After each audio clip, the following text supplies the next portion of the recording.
Since the Borden house is a bed and breakfast now, I have a friend who stayed there a couple times, and she swears on her life that she woke up in the middle of the night with Abby Borden tucking her in.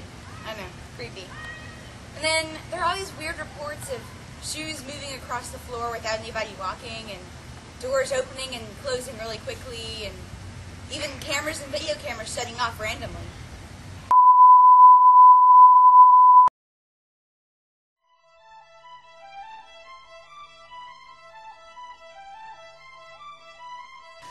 Stepmother, darling, I have something to tell you. Mother, oh mother. Come in. Hello, mother. Lizzie, what are you doing with that? Die, mother! Goodbye, mother.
Don't worry, Rachel.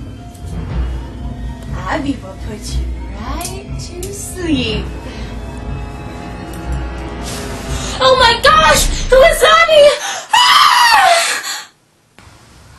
Well, Lizzie was accused and she went to trial, but when they showed the pictures of her parents' skulls, well, yes, they brought them to court. I mean, that was the evidence they had to show, and Lizzie fainted dead away. And of course, the jury was all male, so they each acquitted her, and it was a unanimous acquittal. So therefore, Lizzie was the only one charged, and she was the only one acquitted, and therefore there was never a murderer accused. But the doctor of the case, he was accused, then later cleared. The maid was also a primary suspect. The autopsy showed that Abby Borden had 40 wounds, primarily to the head and the spleen. And Mr. Borden had 41 wounds, primarily to the front of his head. We have assumed that because of the position of Abby at her death, that she had seen her attacker and had time to react before being killed. And the blow to her head, which we suspect was the first one, we believe killed her right on the spot. We then believe she was continually stabbed and then moved to the spot of where her location of her death was.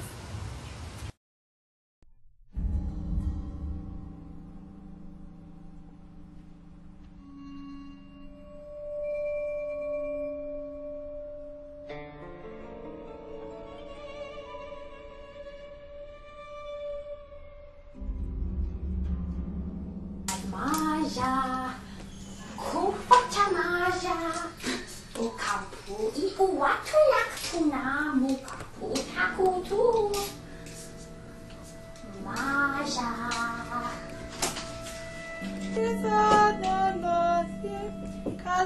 Oh, skål! Konnichiwa, Abby. Lizzie, don't sit down now!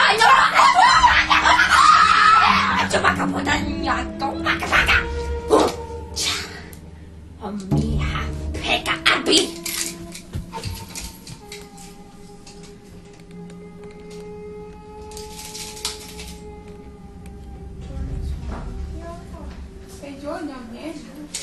Ushimakata.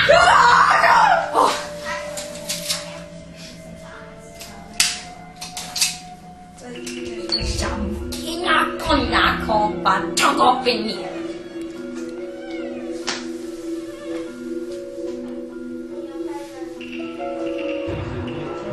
Omicia non mi fu una campana! Ho muccia capugna! Capuzza!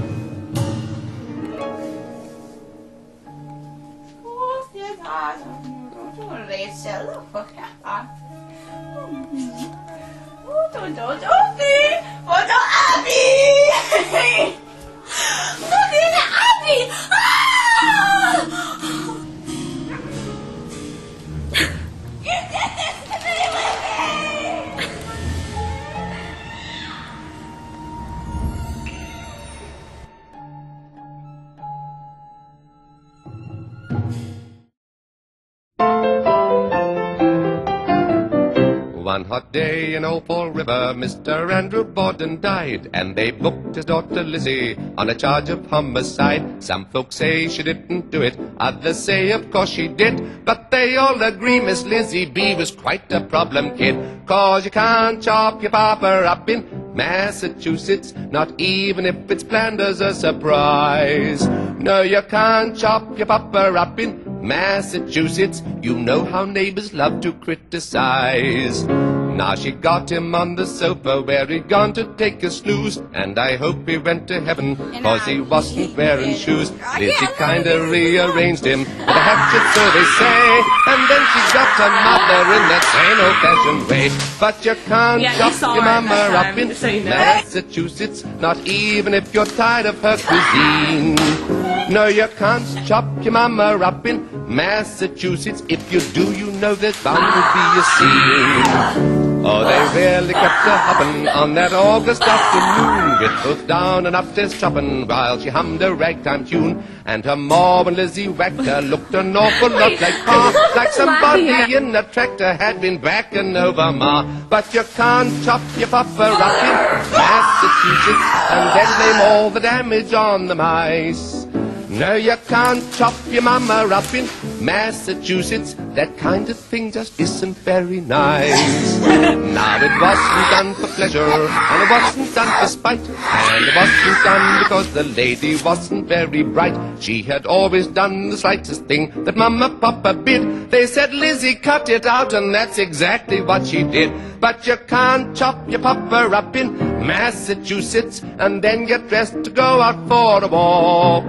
No, you can't chop your papa up in Massachusetts. It's a far cry to New York. A far cry to